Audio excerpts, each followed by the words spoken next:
Hi, my name's Tony and I own this 1973 BMW 2002 Touring. I've been in the motor trade all my working life, been restoring old BMWs for the last 25 years.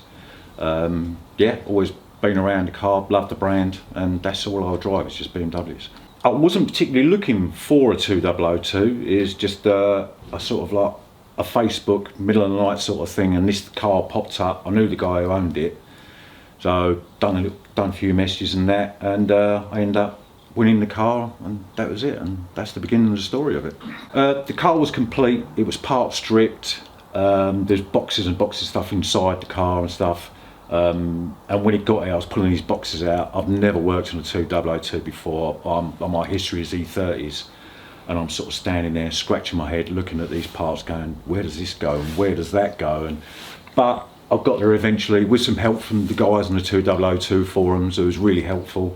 The car's purpose isn't to enjoy it. As a lot of people know, I do car shows, I do car meets and stuff. So at the moment, it does get out, it gets driven everywhere. It's not a trailer queen, so it does get driven, as all my cars do. The very first show, it did get trailered because it had never been driven. So, and that was to go to retro rides at Goodwood. So it did get trailered there. So I drove from the campsite to the show and back in. I think I'd done about 2 miles, wasn't its first thing. You know what I mean? So, but yeah, it's predominantly shows. You know what I mean? We've got a big circle of us, all BMW guys, and it's great. We have it's such a good social thing with the shows. We go away for weekends and stuff like that. Yeah, but if it's a sunny day, I've got nothing to do, yeah, I'll grab the missus, we'll jump in it, go for a spin, have a bit of lunch somewhere, that's it, and bring the car back. But you pull in the car park, people come over, oh mate, look at this car, and yeah, but it is good, yeah. The wife she doesn't quite like the attention it gets when you're driving down a motorway, because people are bibbing and taking and giving you thumbs up, and she's like sinking down into the seat, like, oh no, what is this?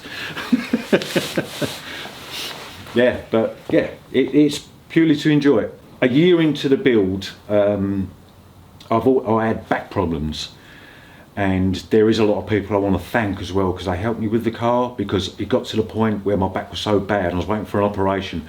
I didn't touch it.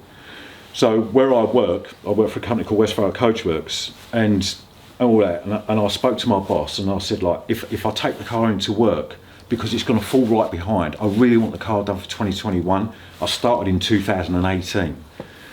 So he said, yeah, bring it into work. So I thanked Peter for that. And then I had guys, obviously Danny, Rob, Tony and John. They helped doing the bodywork on the car. Ordinarily, I do everything myself. So they helped and they pushed it along for me until I had my operation. So then I was off work for 3 months, and then I was back on it again, and then the car was there. Then I could spring back into it again, much disgust to the wife, because she goes, you shouldn't be doing anything, you're going to do your back in again and all that. So yeah, so I've got to thank them guys, they really did help. So yeah, otherwise it wouldn't have been done. It would have gone on until next year and stuff like that. So I've got to thank them guys. But yeah, changes, thanks, no, that's it, mechanically really, that's the only change. I just want it to be a bit more quieter, a bit more refined, and a lot quicker, so.